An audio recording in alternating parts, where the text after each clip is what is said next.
India के अंदर पहलगाम में होने वाले हमले को पुलवामा हमले के बाद अब तक का सबसे बड़ा हमला करार दिया जा रहा है। पूरी खाली थी, मेरा पति साइड में था, एक इंसान आया, उसने उसको गोली मार दी। उरी हुआ, पुलवामा हुआ, ये उरी और पुलवामा से ज्यादा कंडेमनेबल इंसिडेंट है। इस हमले के बाद इंडिया ने बगैर सोचे समझे, बगैर किसी शवाहिद और सबूतों के इस हमले का सारा इल्ज़ाम पाकिस्तान के ऊपर लगा दिया। पाकिस्तान का ऐसा हलवा बनाएंगे लाइन ऑफ कंट्रोल पे, इनको पता नहीं लगेगा सर मिसाइल कहां से गई कहां से आई। This operation has been conceived and planned by the Pakistan army. इस हमले के बाद न सिर्फ इंडिया की तरफ से पाकिस्तान के ऊपर इल्ज़ामात लगाए गए बल्कि धमकियां भी दी जा रही हैं। 22 अप्रैल 2025 को मकबूजा कश्मीर के इलाके पहलगाम में एक दहशतगर्द हमला हुआ। इसमें 25 अफराद हलाक हुए और 17 ज़ख्मी हुए। इसमें ज़्यादातर भारतीय सयाह शामिल थे।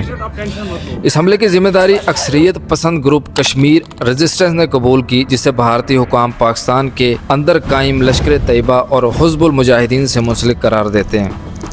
इस हमले से पहले नरेंद्र मोदी खुसूसी दौरा के लिए सऊदीया में मौजूद थे, जहां इन्हें बेहतरीन प्रोटोकॉल के साथ वेलकम किया गया था।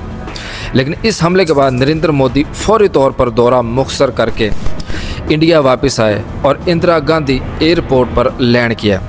लैंडिंग के बाद फौरी तौर पे हंगामी इजलास बुलवाया, जिसके बाद पूरे भारत की तरफ से पाकिस्तान के ऊपर इल्ज़ामात के ताबड़तोड़ हमले शुरू हुए, धमकियां दी जाने लगी। मैं बहुत स्पष्ट शब्दों में कहना चाहता हूं, जिन्होंने ये हमला किया है उन आतंकियों को और इस हमले की साजिश रचने वालों को उनकी कल्पना से भी बड़ी सजा मिलेगी।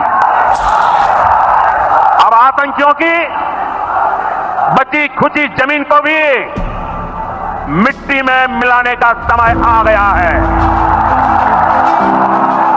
मोदी की तरफ से जो सबसे बड़ा रद्द-ए-अमल सामने आया वो ये था कि मोदी ने पाकिस्तान के ऊपर पाबंदियां आयद करने का ऐलान किया, जिसमें सबसे बड़ी पाबंदी सिंध तास मुआहदे की मुतली थी, जिस पर पाकिस्तान से भी रद्द-ए-अमल आना शुरू हुआ। हिंदुस्तान जो है टेररिस्ट वॉर जो है हमारे खिलाफ ऑलरेडी लड़ रहा है, तो अगर उन्होंने इसका जो स्केल जो है ऊपर करना चाहा तो हम तैयार हैं उसके लिए।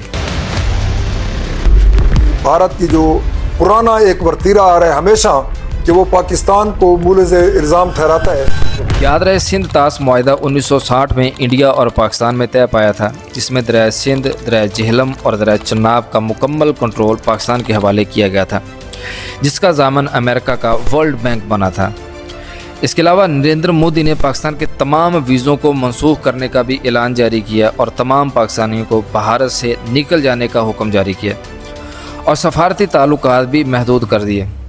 इसके अलावा भारतीय दिफाई हुकाम ने मुमकिना फ़ौजी कार्रवाइयों के इशारे भी दिए हैं। इन सब के बाद पाकिस्तान की तरफ से भी रद्द-ए-अमल आया है, जिसमें पाकिस्तान की तरफ से सिंध तास मुआहदे को आलमी सतह पर उठाने का ऐलान किया गया है और पाकिस्तान की तरफ से सिंध तास मुआहदे को मुअत्तल करना ऐलाने जंग के बराबर समझा जा रहा है, क्योंकि भारत को पाकिस्तान का पानी बंद करने का कोई हक हासिल नहीं है। यहाँ तक कि जंगी महाज में भी भारत पाकिस्तान का पानी बंद नहीं कर सकता। इस मुआहदे के बाद पाकिस्तान और भारत के दरमियान 3 जंगें हुई, 1965 की जंग, 1971 की जंग और 1999 की जंग, लेकिन किसी मौके पर भी इस मुआहदे की खिलाफ वर्जी करने की भारत की हिम्मत नहीं हुई। लेकिन इस हमले के बाद ही क्यों?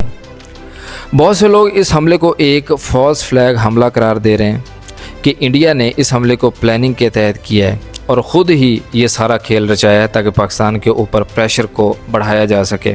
और इस हमले के बाद इंडिया को अमेरिका की तरफ से भी हमायत हासिल है और अमेरिका ने भी इस दहशतगर्दी के मामले में इंडिया का साथ देने का ऐलान कर दिया है। अमेरिका के अलावा रूस, फ्रांस, बरतानिया और चाइना ने भी इस हमले की मजम्मत की है और इंडिया के साथ इजहार यकजहती किया है। और इस हमले के मामले में पाकिस्तान ने भी मजम्मत की है और इस हमले से मुकम्मल तौर पे ला ताल्लुकी का इजहार किया है। भारत की तरफ से लगाई जाने वाली पाबंदियों के बाद पाकिस्तान ने भी इंडियन शहरियों के वीज़ों को मनसूख करने का ऐलान कर दिया और सफारती अमले और तमाम भारतीय शहरियों को पाकिस्तान से निकल जाने का हुक्म जारी कर दिया। इसके अलावा इंडिया की पाकिस्तान की फ़िज़ाई हदूद इस्तेमाल करने पर भी पाबंदी आयद की गई है और वाघा बॉर्डर को भी मुकम्मल तौर पर बंद कर दिया गया। अगर ऑल ओवर सिचुएशन देखी जाए तो भारत इससे पहले भी पाकिस्तान के ऊपर इस तरह के मामलों में दहशत गर्दों का इल्ज़ाम लगाता चला है, और वो भी बगैर किसी तहकीक के और बगैर किसी सबूत के। भारतीय मीडिया के ऊपर कई तरह की झूठी खबरें फैलाई जा रही हैं और पाकिस्तान के ख़िलाफ़ झूठा बयानिया बनाया जा रहा है और मुख्तलिफ़ तरह की फ़ेक न्यूज़ को फैलाया जा रहा है, और अक्सर लोग ये कहते हुए नज़र आ रहे हैं कि अब पाकिस्तान पानी की बूंद बूंद को भी तरसेगा। लेकिन ये मामला जितना आसान नज़र आ रहा है, ये इतना आसान है नहीं, क्योंकि भारत इससे पहले भी पाकिस्तान को नुकसान पहुंचाने की नाकाम कोशिशें करता चला है, और ये भी भारत की एक नाकाम कोशिश ही साबित होगी, क्योंकि भारत हमेशा से अपने सियासी मकासद पूरे करने के लिए इस तरह के झूठे प्रोपेगेंडे पाकिस्तान के ख़िलाफ़ करता रहा है।